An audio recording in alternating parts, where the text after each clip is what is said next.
Underlay acts as a primer coat for your embroidery. It does usually three things, or one of those three things, and it will attach the material to the backing and stabilize that area. It can also build up your stitches so it gives them a little bit more loft, and it can tack down any nap of the material. So if you're sewing on something like a terry cloth or polar fleece or something like that, it can smash that nap down and give yourself a smoother surface to sew over.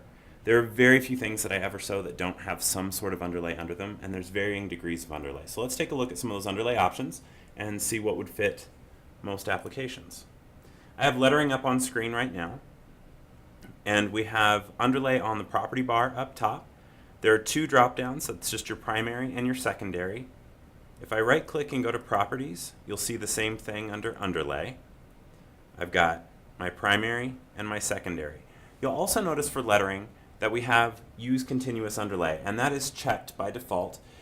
Most digitizers that I know tend to, when they're digitizing their own lettering, they tend to manually digitize underlay underneath the entire letter, and in some of the digitizing videos you'll see me do very much the same thing.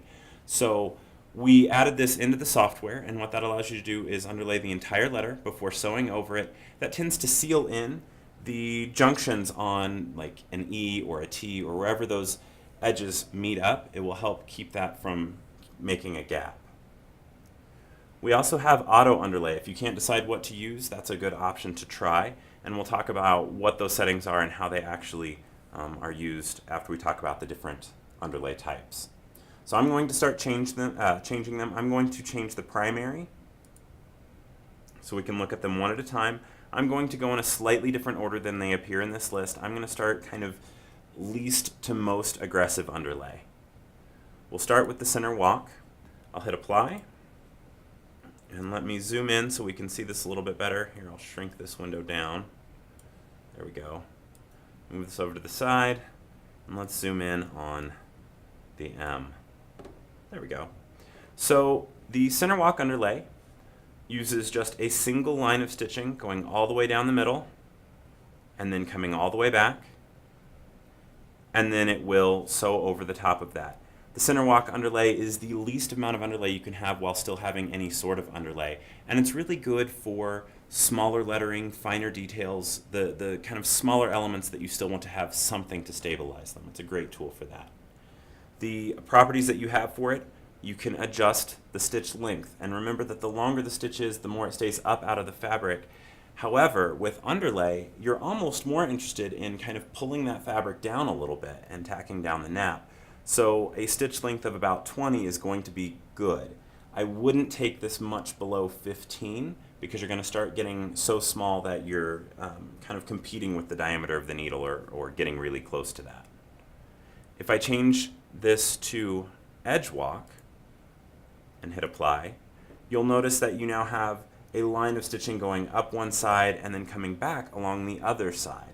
So this is a good underlay for a slightly more textured garment. It kind of gives a little bit of a bridge or a fence for those top stitches to kind of pull against.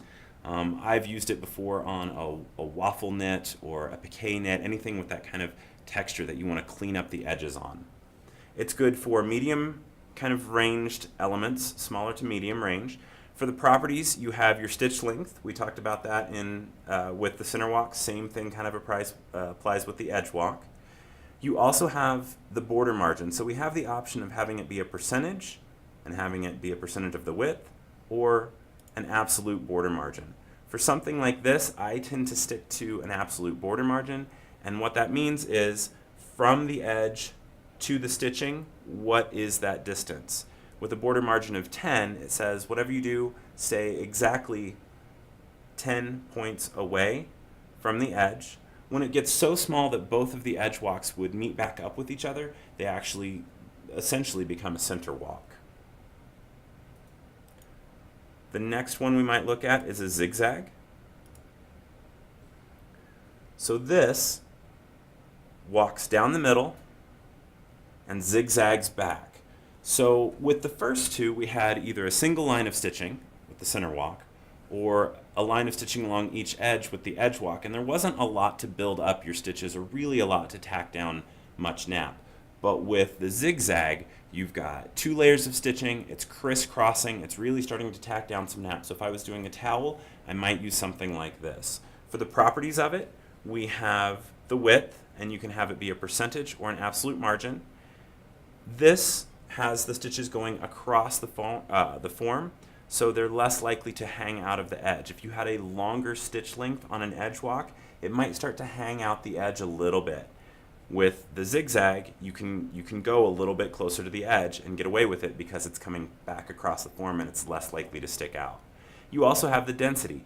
So how far apart are those stitch lines traveling that same stitch direction on the underlay? So you can crank that down or bring that up a little bit. It's completely up to you, and mostly up to your application. Double zigzag, zigzags one direction and then zigzags back, crossing over itself. So now I'm zigzagging forward, I'm zigzagging back, I've got 2 layers of stitching, I'm starting to build up that stitching a little bit, I'm crisscrossing over, I'm tacking down that nap, and I'm really starting to become more aggressive. If I was doing something on a towel, I might consider doing a double zigzag for a primary underlay, and then maybe an edge walk for a secondary underlay to really kind of clean up those edges. And of course, on something like a towel, you're also going to use a water-soluble topping. However, if you just did a water-soluble topping, after it washed away, that nap could work its way back up through the stitches. If you have a water-soluble topping and the underlay you've been working on, then after it washes away, you still have that stitching underneath to kind of tack that nap down and keep it looking nice and clean. The next stitch underlay type that we have is a fill. So a fill can look a little bit funny on lettering. If I change my angle of my fill, you might find it a little bit more appropriate for lettering if you had it going on, again, something that was very fluffy. However, fills tend to be used more for larger areas and complex fills. So if I had a large shape that was using a fill stitch, put in the stitch direction going straight across.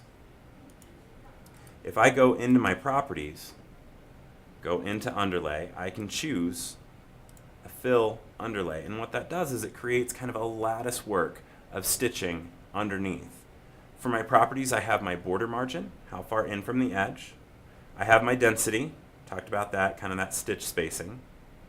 We have the angle. Now this is kind of interesting because the angle is in relationship to the stitch angle.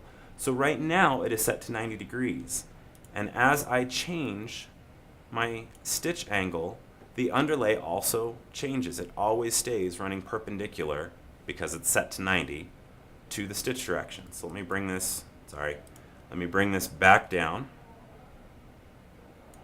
There we go. If I were to change this to 45, it would run at a 45-degree angle to the fill. So I've got one layer of lattice work going underneath. If I were to change the density from 20 to 40, I'm essentially taking out half of the stitching of the underlay. I could then choose to have a secondary underlay of a fill at a 40-point density, and I'm going to add back about the same amount, but this time I'm going to go in the opposite direction. And so now I'm crisscrossing over itself, creating this very intricate lattice work that will tack down a lot of that nap and give you a much smoother surface to sew over. When digitizing fills, we talk about stitch directions and how to not meet back up with ourselves and trying to avoid that. However, sometimes you can't avoid it. And I prefer to sew away from things that I've sewn before, but if I can't avoid that, then an underlay like this will help prevent having that ripple of material push back towards what you've sewn before. So we've got sorry, let me get rid of this underlay. There we go. We've got a fill underlay. Some people will finish that up with an edge walk to clean up the edge. Some people will do 2 fills that crisscross each other. But for the most part, we're dealing with centerwalk underlays that are for smaller elements. We're dealing with edge walks that are for slightly bigger elements. Zigzag, double zigzag, even yet a little bit bigger elements, maybe a little bit more nap. And then the fill underlay tends to be used for much larger elements. So that is the basis that under autolay uses. If I look at auto underlay, I can put a check mark in here. Anytime I use a check mark, I can see what it's doing by clicking on the box with the ellipsis beside it, and it will bring up the properties for it. So here we can see the very small range, the 0 to 20 point wide, and this is going to be based on the average stitch line length is using a center walk. Larger than that, to about 50 points or 5 millimeters, is using an edge walk. Larger than that, a zigzag with an edge walk, and the really big ones are fills with an edge walk after that. This will work fairly well for the majority of things that you're doing, but you do have the ability to go in and edit these properties to the properties that you prefer. If you prefer those crisscrossing fill underlays for that larger element, you can change that and have auto underlay apply your own settings. So you can choose your own underlays, you can apply them to the applications that you're using, you can also apply them based on the size of the elements, but you've got a lot of tools to help you stabilize your area, tack down that nap, and get a smoother sew out.